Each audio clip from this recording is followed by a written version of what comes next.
Hola, buenos días, doctora. Hola, buenos días, doctor. Pues ustedes me indican cuando iniciamos.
Hola, buenos días, buenos días. ¿Sí se escucha? Hola, ¿qué tal? Muy buenos días a todos. Mi nombre es Kevin Zambrano Zambrano, soy residente de medicina interna de primer año. La clase que vamos a ver hoy está titulada Neumonía adquirida en la comunidad, supervisada por la doctora Saraí Alicia Yonuen Ojeda, residente de segundo año de aquí de este hospital. Bueno, para empezar, vamos a mencionar lo más clásico y lo más esencial de esta patología, que es definir valga la redundancia, la definición, comentando que es un proceso infeccioso del parénquima pulmonar que se asocia a la presencia de algún microorganismo, ya sea virus, bacteria o hongo. Para esto es muy claro que especifiquemos a qué nos referimos específicamente con una neumonía adquirida en la comunidad, siendo que la característica principal que tiene esta neumonía es que se caracteriza por ser de un paciente ambulatorio que tiene menos de 48 horas que ingresó al hospital y que tiene más de 7 días que egresó del hospital. Aquí tenemos que distinguir mucho o que sea muy claro cuáles son las otras vertientes de una neumonía. Principalmente la que se menciona es la neumonía adquirida en el hospital o la neumonía intrahospitalaria. Esta, caso contrario de la que les comenté, que es la adquirida en la comunidad, se caracteriza por tener más de 48 horas que ingresó el paciente al hospital o que tenga menos de 7 días del egreso hospitalario. Aquí tenemos que enfocar y mencionar algo muy importante que se confunde a veces, que se menciona mucho en las guías de la AITSA del 2007, que es la neumonía asociado a cuidados del paciente, algo así más o menos, de la salud, perdón. Esta más que nada hacía referencia a pacientes que estaban en contacto continuo con un medio hospitalario. Esto quiere decir hemodiálisis y alguna otra de este tipo, la cual ya en esta nueva guía del 2019 ya no se mencionó. Bueno, es vital y fundamental que conozcamos la epidemiología que nosotros vamos a tener en México, siendo que en México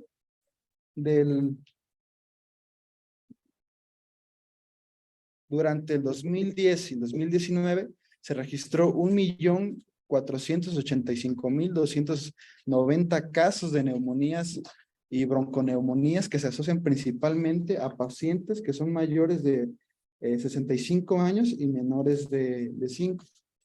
Mencionando también que esta va a afectar a 1 de cada 11 por cada 1,000 habitantes, siendo considerada a nivel mundial la infección más mortal y más frecuente. Bueno, referente a... Perdón.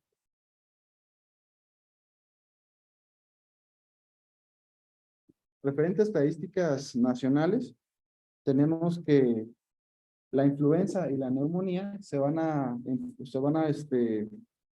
a posicionar en la 9ª posición de muertes en México, siendo que por influenza y por neumonía mueren entre 2021 y 2022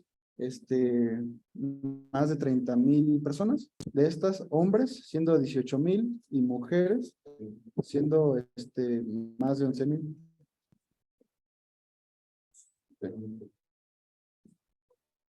Bueno, es clave que nosotros conozcamos las principales etiologías que van a causar esta neumonía típica, o ya sea típica o viral principalmente, que son las que engloban más que nada las neumonías adquiridas en la comunidad, siendo que las principales de las atípicas va a ser el Streptococcus pneumoniae, el Haemophilus influenzae y el Streptococcus aureus. De las atípicas, tenemos principalmente al Mycoplasma pneumoniae, está aquí, a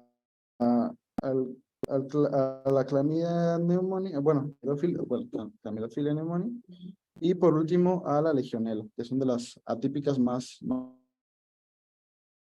en esta tabla de etiologías por neumonía adquirida en la comunidad que tiene la AIDS.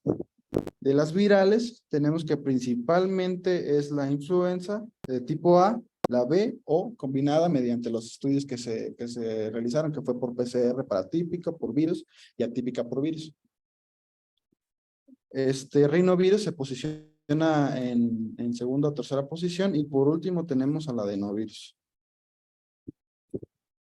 Bueno, aquí es muy importante que mencionemos que en todos, o en la gran mayoría de los estudios que se hace para determinar la etiología de una neumonía, como les comento, no es tanto que se encuentre que la principal causa es otra que no sea Streptococcus pneumoniae, que es la que todos conocemos como agente causal de la típica. Aquí lo más relevante que les quiero mencionar es el alta, digamos, prevalencia o los altos índices que tienen los estudios de no determinar o de no encontrar un agente causal. Por ejemplo, en este estudio de Houston, bueno, haciendo un consenso, en el 55% de los casos no se encontró ningún agente. En este de Holanda, igual un 66% de los casos. Esto quiere decir que o sea, es muy complicado o no es tan frecuente que nosotros determinemos un agente etiológico, y es más por esto que nosotros guiamos tratamientos empíricos, particularmente en una neumonía adquirida en la comunidad. Haciendo mención también que tenemos causas micóticas, principalmente tenemos el micoplasma, el Cryptococcus, el coccidiomicosis, paracoccidiomicosis, neumocistis y aspergillus. Bueno, ¿cuáles son los factores de riesgo que nosotros vamos a tener, además de la edad, para tener una neumonía adquirida en la comunidad? Principalmente, para Streptococcus pneumoniae, vamos a tener, como les comenté, la edad, el uso de betalactámicos en los últimos 3 meses, el alcoholismo, enfermedades concomitantes. Aquí mencionar principalmente la inmunosupresión por dosis de corticoides mayor a 10 miligramos por día y exposición, como les comenté, a centros de cuidado diario o centros infantiles, donde también puede que esto sea un factor importante para neumonías resistentes a penicilinas. Por otro lado, si hablamos de los bacilos entéricos gram negativos, tenemos que el principal factor de riesgo es que tengamos un paciente geriátrico en un asilo o en un hogar de estos, y que tengan una enfermedad pulmonar de base, ya sea EPOC o alguna otra, y el uso reciente de antibióticos y las comorbilidades que todos conocemos, porque puede causar, bueno, una mayor, que sea más propenso a aspiraciones. Por otro lado, hablando de las pseudomonas, aquí lo principal es que tenga una alteración en la estructura anatómica del pulmón, principalmente que haya bronquiectasias o que haya un EPOC grave, o que tengamos una terapia inmunosupresora a base de corticosteroides, como ya les comenté, de más de 10 miligramos por día. Otra cosa también es el uso de antibióticos. Aquí se hace mucho énfasis en que la mayoría de etiologías tienen este principal factor de riesgo, que es el uso de antibióticos de amplio espectro en las últimas semanas, o particularmente lo mencionan las bibliografías en los últimos 3 meses, y un estado de malnutrición. Bueno, hablando del Staph aureus, el principal factor de riesgo que nosotros tenemos aquí son pacientes que acuden a hemodiálisis o que están en continua, bueno, que tienen enfermedad renal crónica, que están en hemodiálisis, que tienen un abuso de sustancias intravenosas, infección por influenza, los antibióticos que ya les comenté, y que tengan una neumonía, bueno, necrosante adquirida en la comunidad o infecciones graves en la piel. Esto lo vamos a mencionar un poco más adelante, porque causa un patrón muy característico si es que lo encontramos en una radiografía. Y por último, la legionela. La legionela, sus principales factores de riesgo son en fumadores, pacientes jóvenes, sin enfermedades concomitantes, que tengan enfermedades también en el pulmón con compromiso multiorgánico. Y bueno, aquí lo que nosotros más vemos o lo que hacemos más énfasis en nuestras historias clínicas es los factores de riesgo que nosotros tenemos para MRSA o Staph aureus meticilino resistente y para pseudomonas. Esto lo vamos a recapitular más adelante en el tratamiento porque es súper importante, teniendo en cuenta que los principales factores de riesgo que tenemos para estas dos es el aislamiento previo hace un año, que que el paciente haya tenido una hospitalización reciente en los últimos 90 días, es decir, 3 meses, o que haya recibido tratamiento antibiótico en estos últimos 3 meses. Y además se guía por la epidemiología local, que pues aquí comentan que hay un estudio importante de este tipo de bichos, ¿no? Particularmente en este hospital. Bueno, aquí voy a hablar muy claro, muy conciso de la fisiopatología que nosotros vamos a tener en la neumonía. Las bibliografías que hablan particularmente de la fisiopatología mencionan las microaspiraciones en pacientes que tienen un deterioro en los factores que nosotros tenemos protectores para evitar este tipo de neumonías. Principalmente, y la principal, digamos, barrera que nosotros vamos a tener como mecanismo de defensa son los cornetas y las vibrisas. Entonces, llega aquí una bacteria, toda chirulera, como mencionamos aquí, trata de entrar al torrente sanguíneo y pues no, la elimina. Bueno, ahora, otra bacteria, digamos, un poco más agresiva, con características, puede ser más pequeñas o diferentes, se topa con otro mecanismo de barrera que nosotros tenemos, que es el epitelio bronquial. Entonces, llega otra vez, insistente la bacteria, se aspira y se topa con el mismo epitelio bronquial que la elimina y la lisa. Ahora, para hablar del mecanismo de las microaspiraciones, tenemos que remontarnos, tenemos que hablar aquí de lo que pasa a nivel alveolar. Entonces, llega el Streptococcus pneumoniae, lo aspiramos, ingresa al alveolo.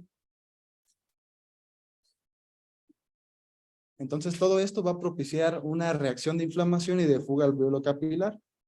Esto va a estar mediado principalmente por la interleucina 1, factor de necrosis tumoral, y como les comenté, la fuga alveolo-capilar, que va a estar mediada principalmente por la interleucina 8 y los factores estimulantes de colonia de granulocitos.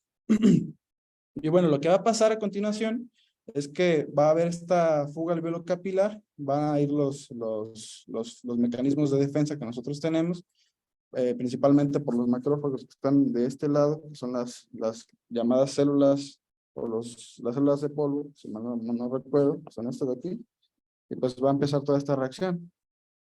Empieza todo, empiezan a llegar al alveolo, Y pues toda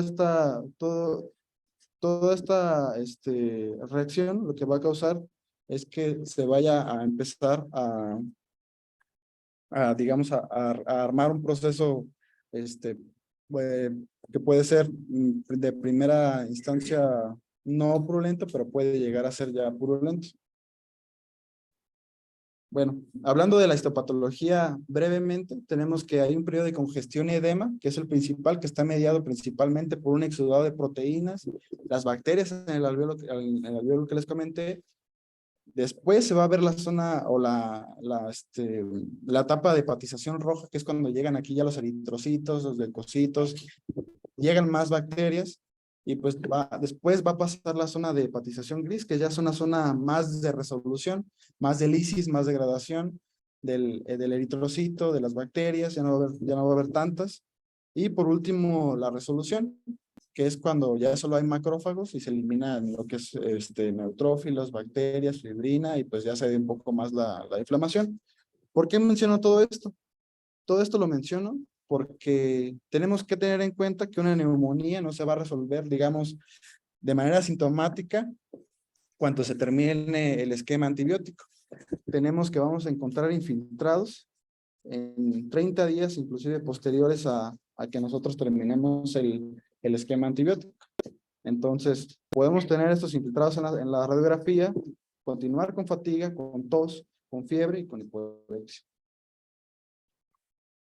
Bueno, el cuadro clínico característico que tiene la neumonía lo vamos aquí a dividir un poquito con este cuadrito que se me hizo muy padre, que menciona que el cuadro clínico que va a tener mayor especificidad, mencionando mayor un 80% la temperatura, la taquicardia, los estertores y la reducción de los ruidos respiratorios.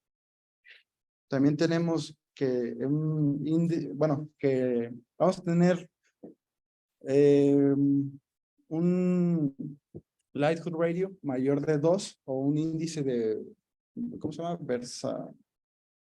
Bueno, pero vamos a tener mayor de 2. Esto lo que nos quiere decir es, un Lighthood Radio, que se me fue el otro nombre que verosimilitud, exactamente, mayor de 2, que ya cuando es mayor de 2, pues ya tenemos que la posibilidad que aparezca en un paciente que tiene la enfermedad o que no tiene la enfermedad es regular, de regular a excelente. No lo especifica bien, pero pues es bueno.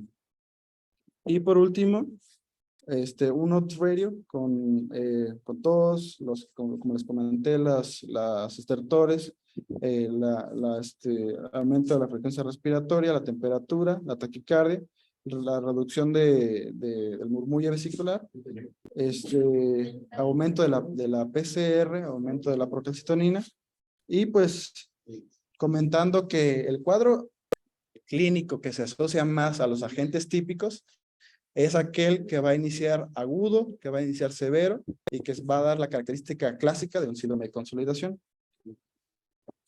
Los agentes atípicos generalmente nos dan lo que sería la neumonía andante, o sea, serían estos casos por virus principalmente, que es aquel paciente que puede estar inclusive asintomático, caminando por la calle sin ninguna otra afección. Y ya cuando llega aquí, pues está desaturando o le encontramos alguna otra cosa.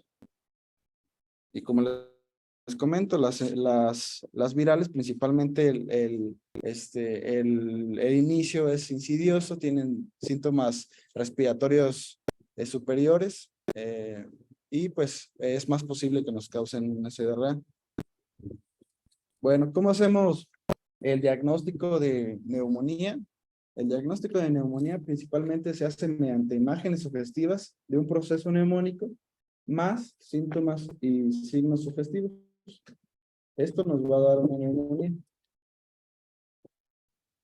Bueno, aquí la clasificación principal que nos propone la ITSA, bueno, del 2019, es que tenemos que clasificar a la neumonía si es grave o no es grave, porque pues de aquí depende si el paciente va a llevar su tratamiento hospitalario en una unidad de cuidados intensivos o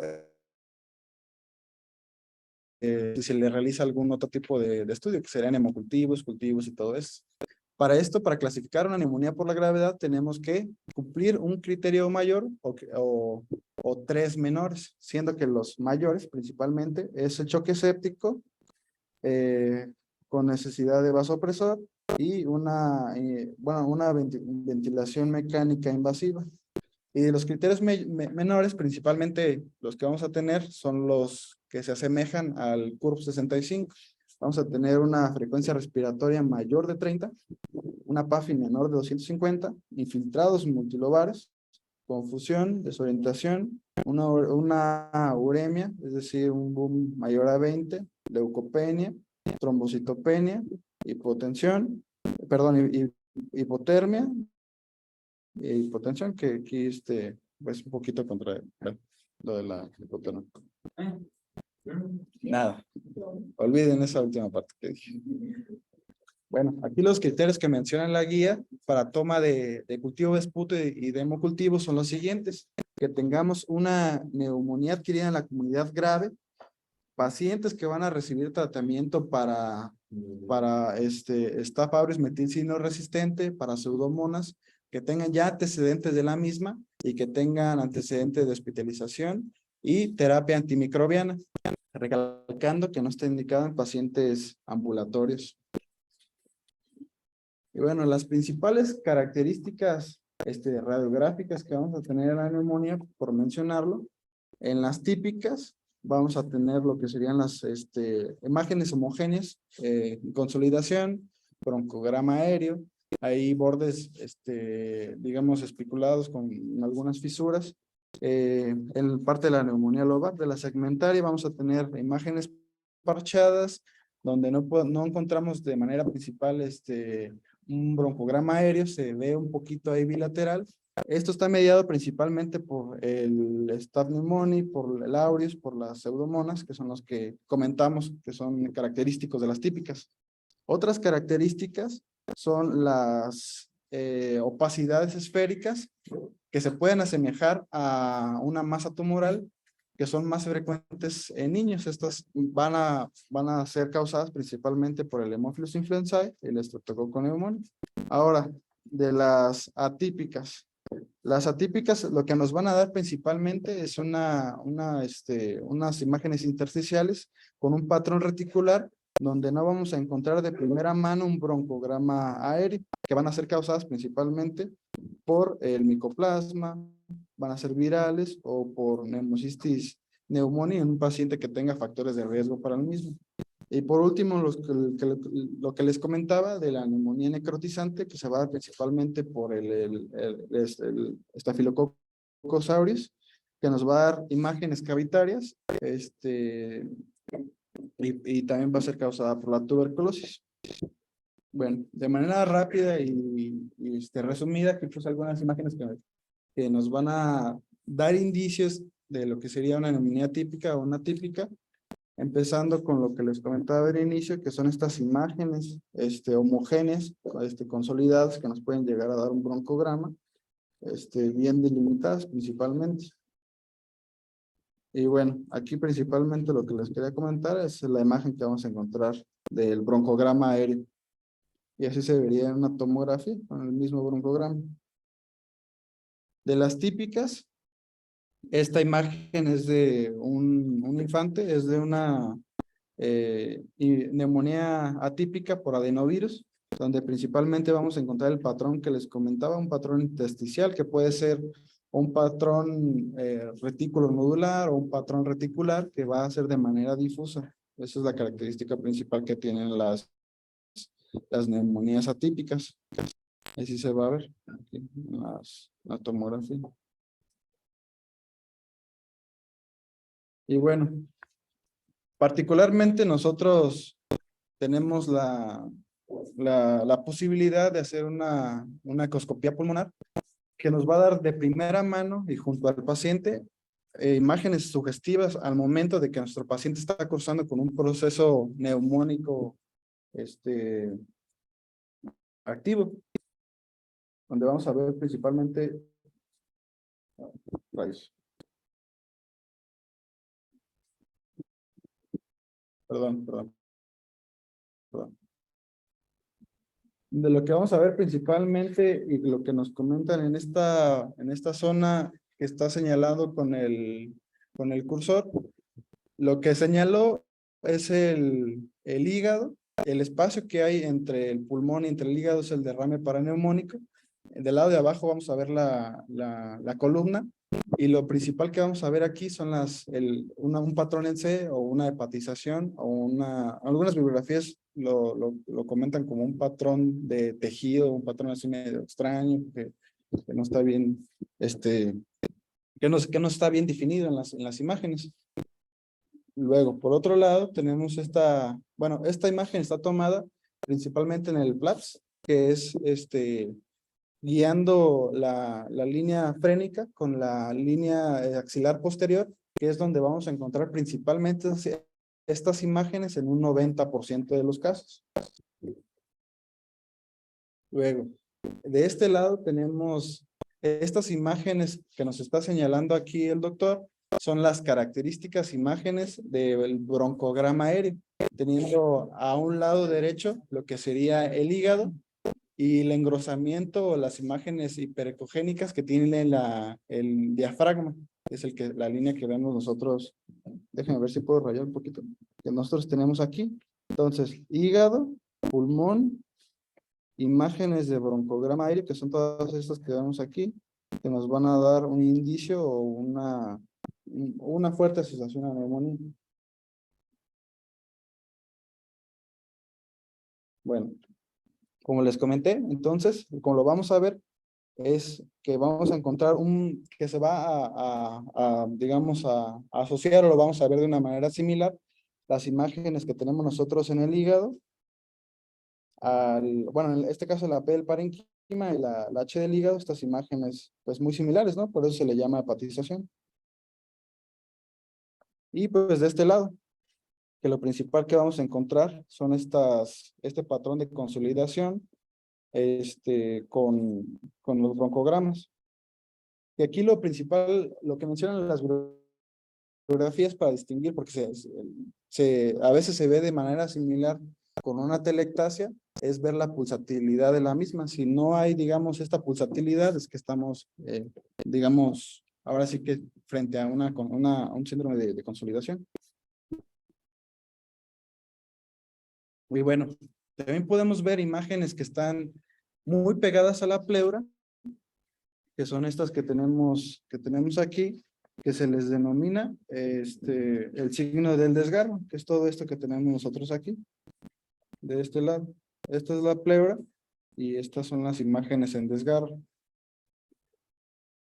Aquí lo principal que se podría encontrar es una ausencia o que veamos que se mueve muy poco la pleura y encontrar estas imágenes, ¿no? Características de una neumonía. Y bueno, para hablar de la clasificación, tenemos que estadificarla y ver dónde se va a manejar. Muchas de estas escalas se pueden utilizar para para dos o inclusive para tres cosas, pero traté de ponerla de esta forma para que quede un poquito más claro. Hablando de la estadificación, primero vamos a hablar de la escala de PESI. De manera rápida y concisa, en la sala de urgencias, nosotros nos vamos a preguntar si tenemos un varón mayor de 55 años o una mujer de 60 años con comorbilidades. Si la respuesta es que no, nos vamos a pasar a los antecedentes. Si la paciente o el paciente tiene antecedentes o comorbilidades de insuficiencia cardíaca, neoplasias, hepatopatías, enfermedades cerebrovasculares, nefropatías. Si no tenemos nada de esto, vamos a ver la clínica, ¿no? Si tenemos hallazgos o tenemos una sistólica menor de 90, una frecuencia cardíaca mayor a 125 o una respiratoria mayor a 30, si la respuesta es sí, vamos a estadificar de primera mano sin hacer o sea, toda la tablita, o sea, todo el cálculo preciso. Vamos a tener un paciente de primera mano ya en un estadio 2 a 5. Y si no, pues ya lo clasificamos en un estadio 1, que pues a lo que voy o a lo que va encaminado esta tabla es hacia dónde es que se va a ir el tratamiento o digamos el manejo de un paciente y la mortalidad que va a tener. Entonces, si es que sí de primera mano encontramos un varón mayor de 55 años o 60 años, ya ni siquiera vemos si la clínica acá, pasamos directamente a hacer la escala, ¿no? Que es básicamente lo que nos mencionan de este lado. Entonces, aquí lo que les comento es de los factores demográficos, si es mujer, si es hombre, todo esto, las comorbilidades que les mencioné hace rato, el examen físico, las características que son estas, y las pruebas complementarias, el pH, la urea, el sodio, el hematocrito en edad 30, y todo esto. Y bueno, aquí vamos a ver las clases de riesgo, la mortalidad a 30 días y dónde nos recomiendan con base al PESI tratar a nuestro paciente. Cabe recalcar que en las guías que les comenté del 2019 hay varias tablas, perdón, hay varias tablas que se mencionan, haciendo mucho énfasis en esto, a comparación del CURP 65. Entonces, un paciente de bajo riesgo, del 1 a 2 de clase de riesgo, está indicado su tratamiento en domicilio, teniendo una mortalidad de 0.1, 0.6. Después vamos a tener la clase 3, que igual sigue siendo de bajo riesgo, pero ya la mortalidad aumenta a 2.8. Y aquí lo que nos recomiendan es la vigilancia. O sea, la vigilancia bueno, aquí no tenemos, pero debería haber una sala de cuidados en urgencias, de vigilancia en urgencias, perdón, para precisamente estos pacientes y otros de otras patologías que pues no vamos a mencionar.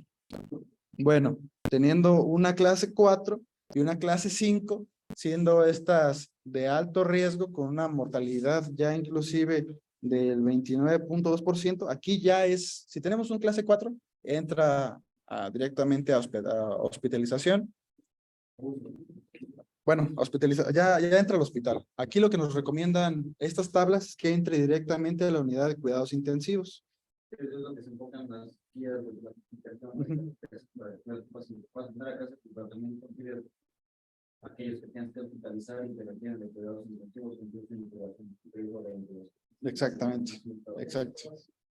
Y precisamente a esto va encaminado también esta otra estadificación que no recomienda tanto la guía, pero sí es muy práctica y es muy fácil recordarla ahí junto al paciente, empezando con la C, que es la confusión, un paciente con alteración del estado de conciencia, una alteraciones de la urea plasmática, de la frecuencia respiratoria, de la presión con menos de 90, como les vengo comentando, y que sea mayor a 65 años. Ahora sí, otra vez. Lo que nos recomienda esta tablita es que si tenemos un paciente de 0 a 1 puntos, el tratamiento va a ser en casa, va a ser en domicilio, en casita. Si tenemos un paciente ya de más de 2 puntos, aquí ya nosotros valoramos. Si son 2 puntos, igual. Aquí se recomienda vigilancia.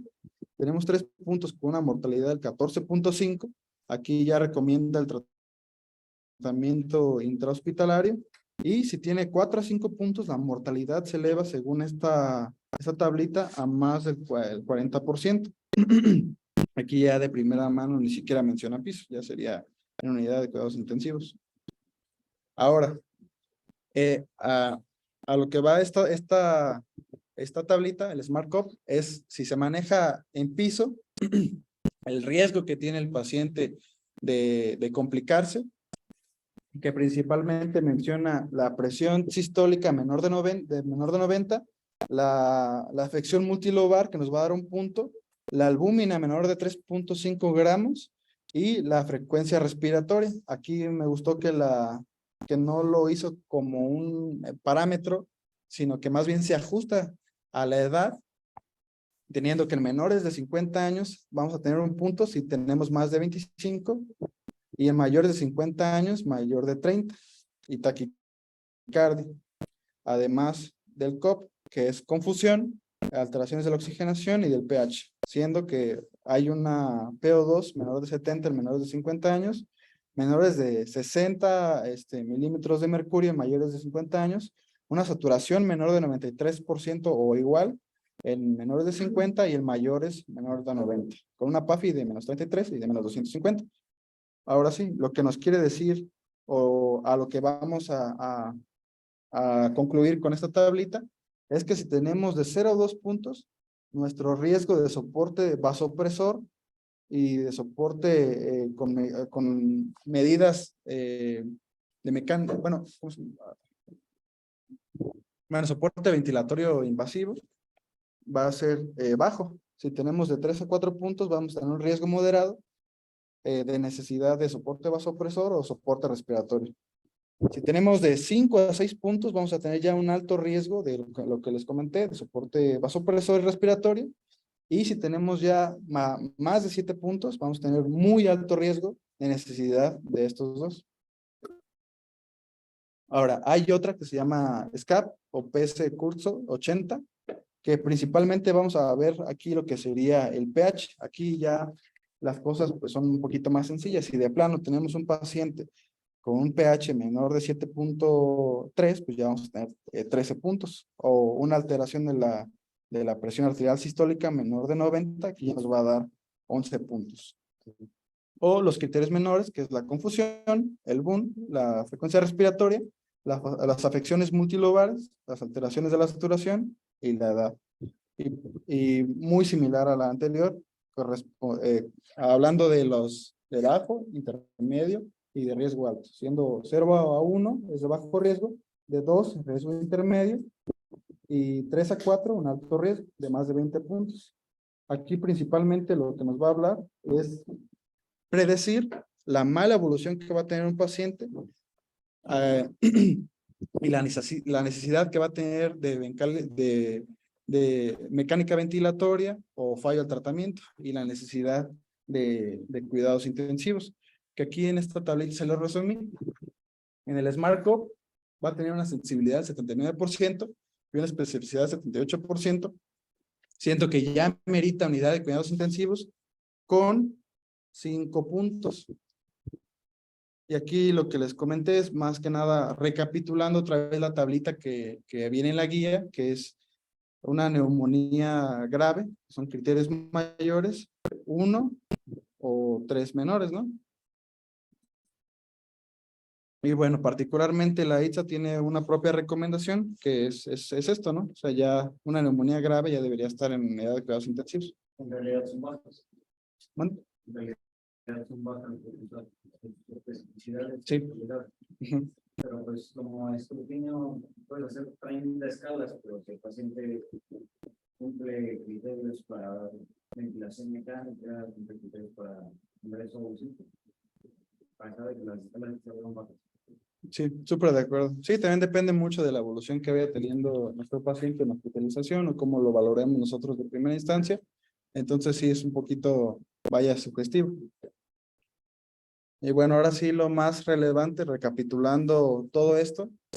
Antes de pasar por el pregunta, creo que en el diagnóstico, no sé si mencionaste, ¿en qué pacientes está indicado la toma de, o sea, qué pacientes más bien la pregunta está indicado la evaluación o el estudio del estudio? Todos según la, o sea, la guía que recibí en la INDO, ¿no? Sí, Sí, o sea, son los que mencioné de...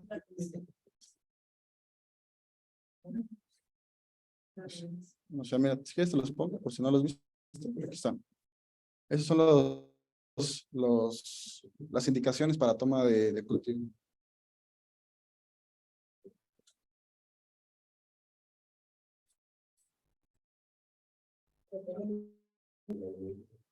Bueno, ahora sí regresamos a tratamiento.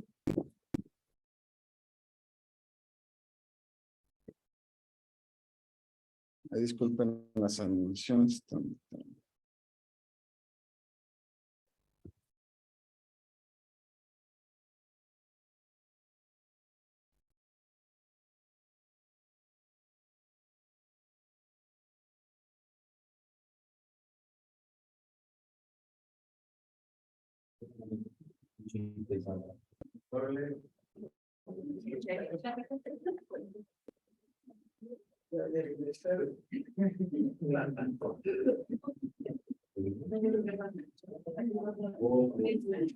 Bueno, ahora sí, en pacientes que nos recomienda el manejo ambulatorio, vamos a ver si el paciente tiene comorbilidades o si no tiene comorbilidades.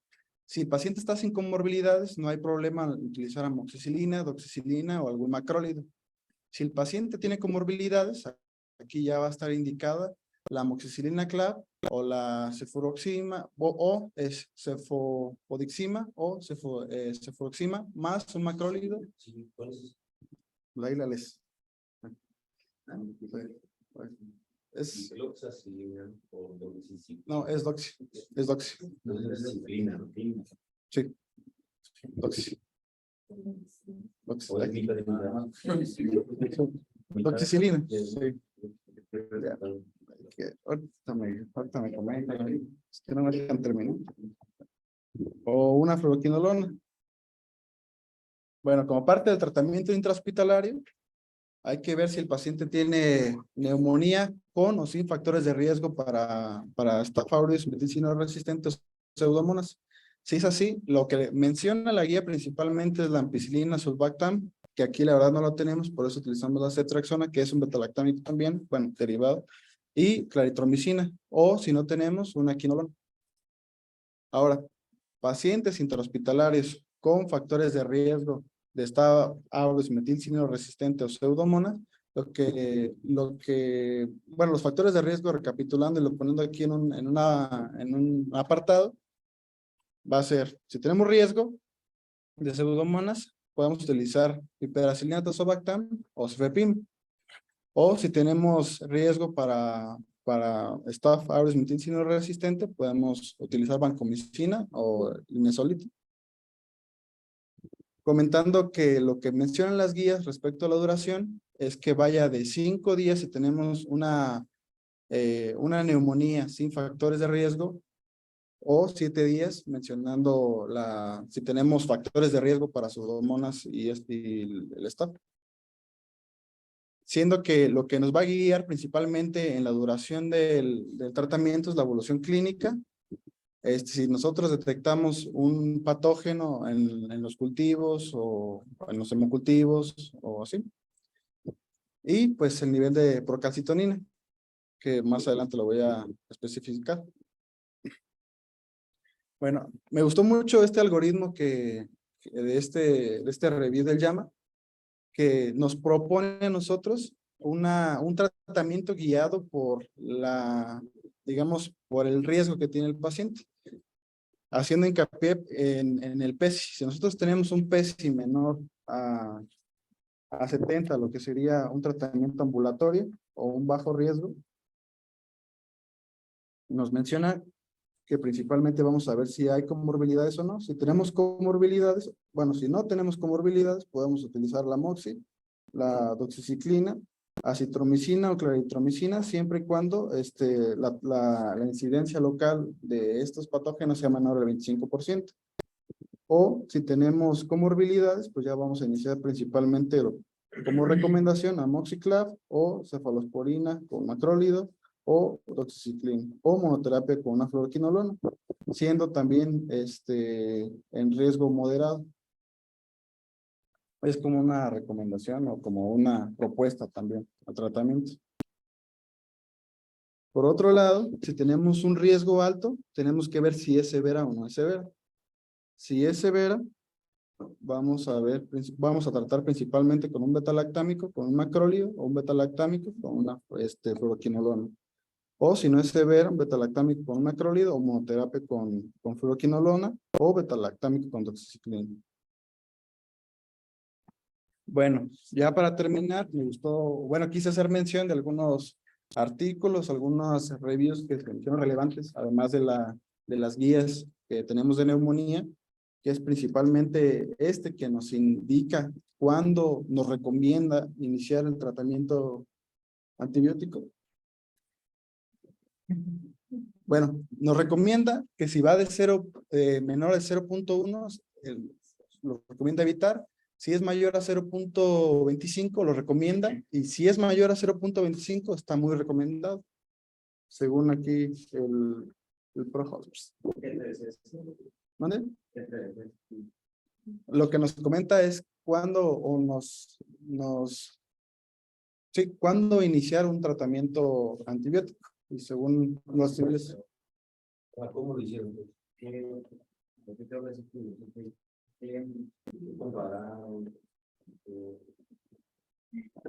Solo diga, O sea, ¿cómo llegaron a la conclusión de que punto 25 y punto 05 son puntos de cortes para recomendación de tratamiento antibiótico? O sea, como tal, no, lo leí y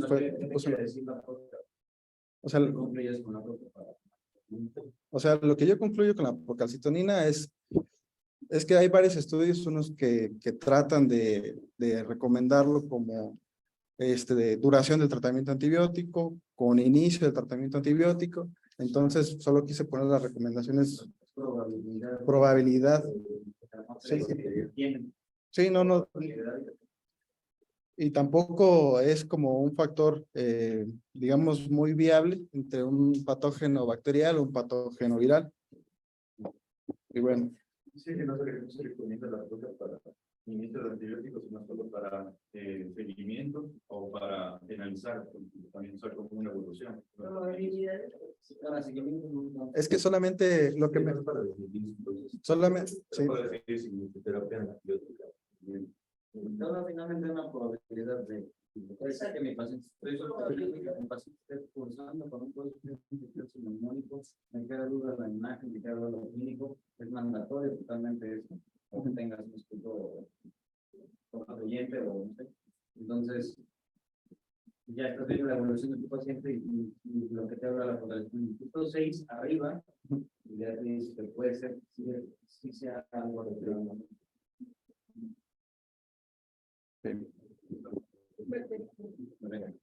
O sea, es que es lo que les comento de inicio, o sea, no es que la procalcitonina nos diga si estamos ante una etiología viral o una etiología bacteriana, solo nos dice, como dice el doctor Sebastián, es la probabilidad que estemos cursando con un proceso neumónico, punto. Y pues lo que mencionan aquí, para hacerlo de manera breve, es que recomiendan el retiro si está en menos 0.1 o muy recomendable si está en más de 0.5. O si va a tener una caída en un 90% o un 80%.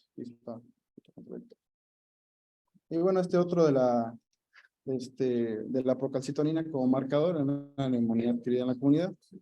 Aquí principalmente lo que trataron lo que mencionan es distinguir mediante la procalcitonina una neumonía bacterial. Esto que solo son, ¿para qué lo ponen? Son recomendaciones al final del día. ¿Sabes? Eran un extra que quería dar. Pero lo mejor es. Pero lo que te doy, pues, digo es que hace unos minutos que no era el indicativo de. Sí. O sea, es que sí, eso es a lo que voy. O sea, aquí solo nos da recomendación de inicio de retiro, y aquí es donde menciona que no es como un parámetro para saber si es por bacterias o es viral. O sea, no, la sensibilidad y la especificidad son muy bajas como para decir que es por una o que es por otra. Eso es a lo que quería llegar nada más. También recuerden que una procalcitonina negativa, si la clínica nos indica que es neumonía, nos vamos a ir para el incendio.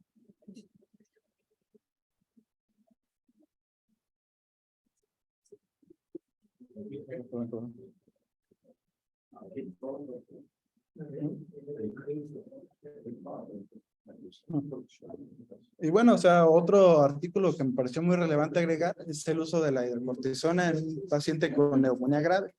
Aquí al final de cuentas lo que nos comenta es que el uso de glucocorticoides sí nos ayuda en una neumonía clasificada como severa, reduciendo la mortalidad a 28 días. Tiene unos demores varios. O sea, si ves la población de estudio, dices, no sé qué tan válido sea utilizar. Puede ser, o sea, porque finalmente es como la controversia de los hábitos de persona o teorías en el toque. Finalmente las guías te dicen, no le vas a aumentar la mortalidad del paciente, puede ser que disminuya la distancia hospitalaria, o la ventilación mecánica, ¿no? La relación de la ventilación mecánica. No, me refiero de los presores, pero en este cita controversial de lo uso o no lo uso, puedo descontrolar al paciente del metabólicamente, ¿no? Sí, la verdad que este estudio va más enfocado en pacientes que están en unidades de cuidados intensivos, entonces, como dices, hay varios puntos ahí que estarían chidos para debatir, en una clase específicamente de A ver, una podemos review. preguntar a la doctora, Sí. sobre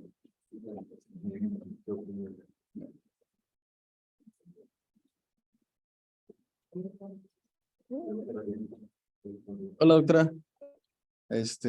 Bueno, aquí estamos debatiendo un poco y buscando su opinión referente a este artículo del New England de la hidrocortisona en pacientes con neumonía grave. Ujú. Ya vi aquí.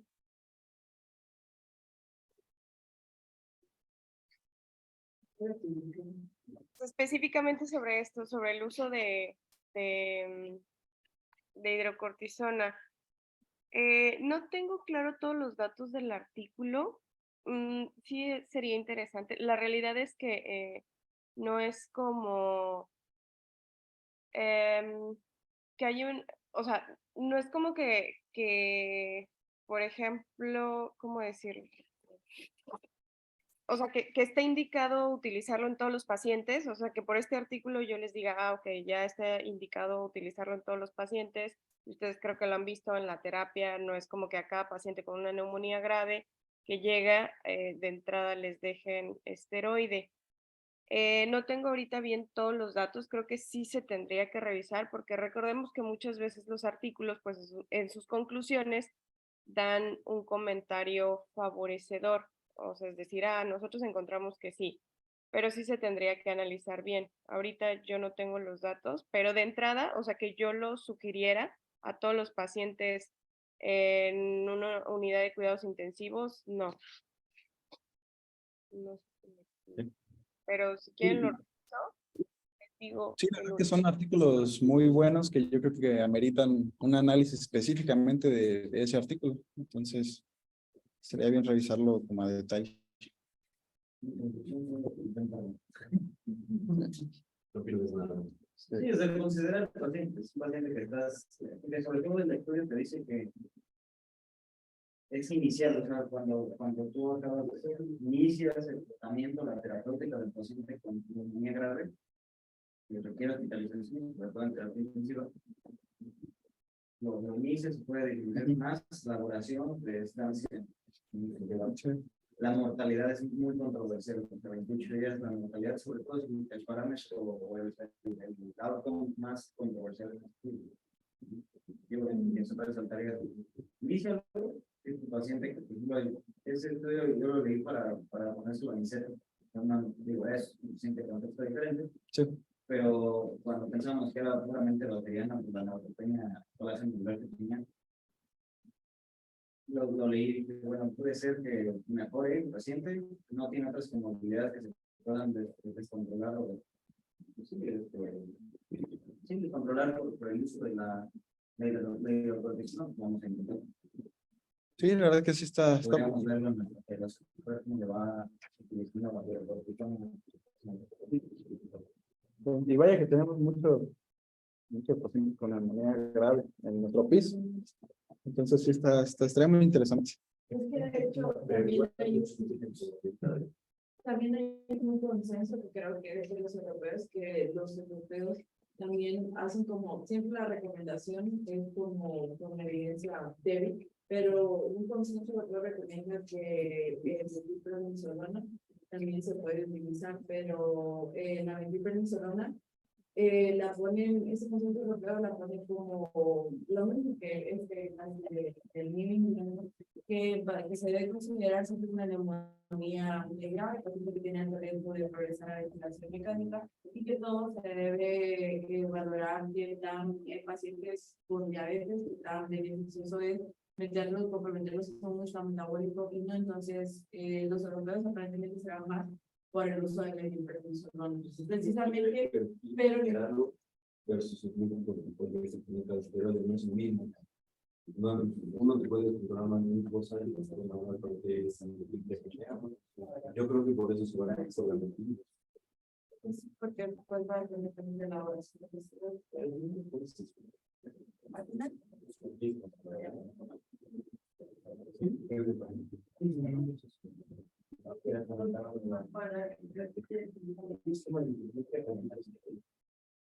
Y pues bueno, o sea, ya para concluir este último apartado de artículos que se me hicieron relevantes de agregar, es de la BMC, que refiere o hace énfasis más que nada en la asociación o la coinfección de una neumonía generada por agentes típicos con SARS-CoV, por influenza y por el virus del sistema respiratorio.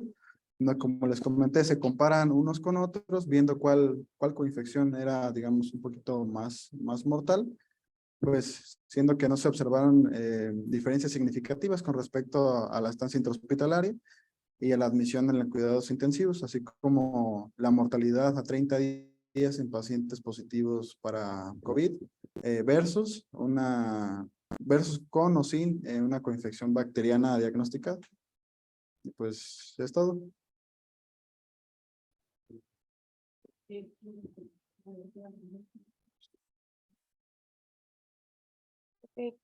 Listo.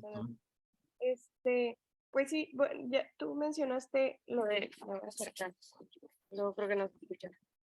Lo de la yo, los agentes causales, típicos, atípicos, tú decías en imagen, generalmente cuando es un agente típico está caracterizado por esta imagen de consolidación, que radiológicamente o en radiografía es una imagen pues que casi siempre se va a acompañar de broncograma aéreo. Generalmente las infecciones atípicas, su manifestación es diferente. Ya mencionabas algo que es más como afectación al parénquima, generalmente puede ser más bilateral. Sí es importante aplicar las escalas. Ya mencionabas, por ejemplo, PCI. ¿Qué otra cosa? El CURP 65, que, bueno, el peso que se le ha dado es que es fácilmente aplicable, ¿no? Son menos variables. Lo que mencionaban de la procalcitonina, en relación a las guías de la ITSA, recordar, estas sí son como unas guías que son americanas. Recordemos que, por ejemplo, ya comentaba algo con respecto a las guías, que las guías lo que hacen es una revisión de la literatura y emiten recomendaciones. También siempre les digo que el nivel de evidencia no cambia independientemente de dónde estemos, porque eso es lo que nos arroja la literatura, pero lo que sí puede cambiar es el grado de recomendación dependiendo de dónde nos encontremos.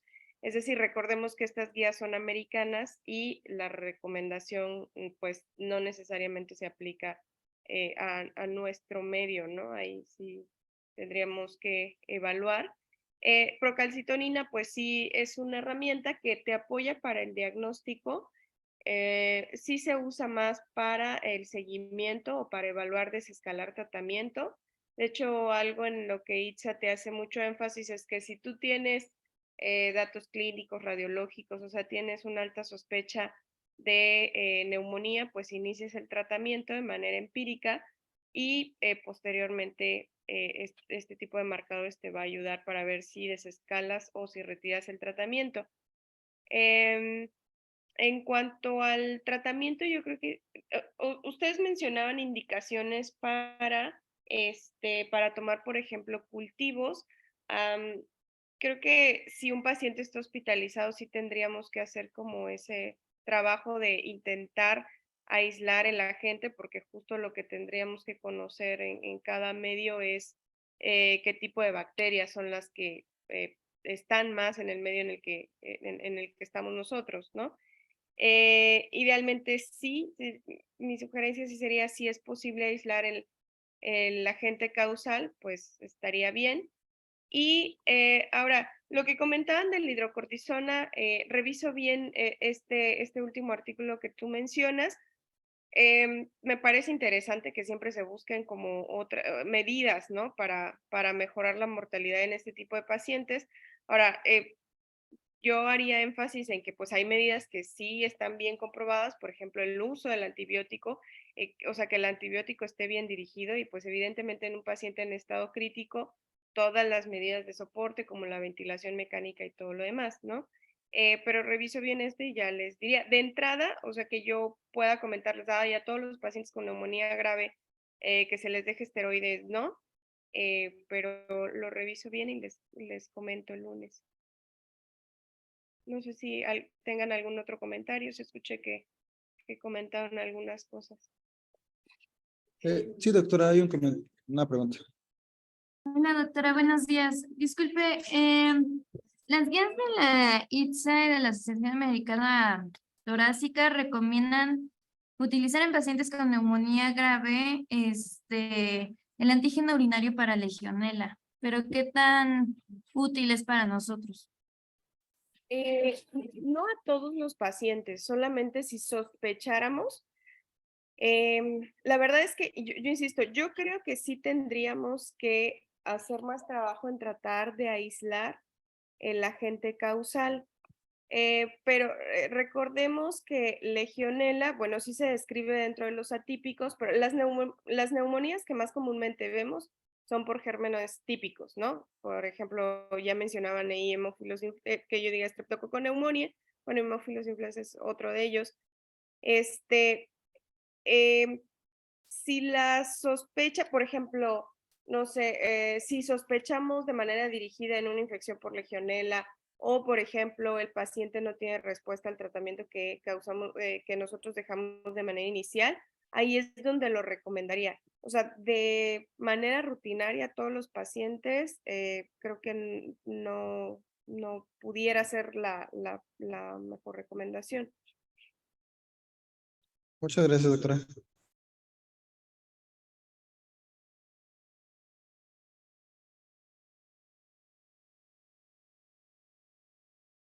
No, doctora, no hay dudas. Muchas gracias.